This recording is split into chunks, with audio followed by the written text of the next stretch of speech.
手掛1號波，周5好天有望。影得我靚唔靚㗎？睇下先。影完好快啲閃啦！你睇黑色的雨雲，大雨會照頭淋噶。尋日下晝4點4，天文台發出今年第一個1號波。海南島以東海域有個熱帶低氣壓吹緊過嚟，你睇個個拍洗頭水廣告咁，頭髮飄啊飄，就知啲風勁咗啦。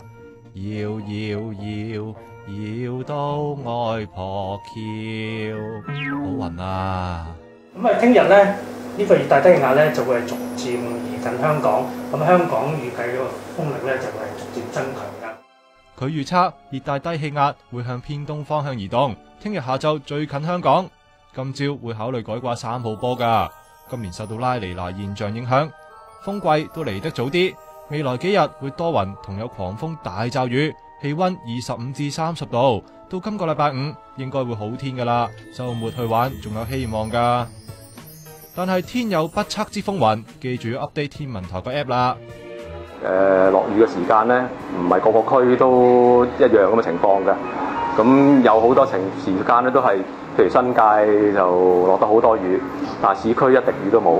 有一個咁樣嘅新嘅功能，直情係跟住嗰個用戶嗰個位置，未來譬如1或者2個鐘頭到咧，會落雨啦，咁就有個提示出嚟。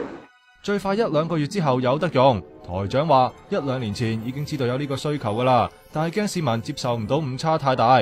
後嚟發現，就算預報得7-8成準，市民都接受到。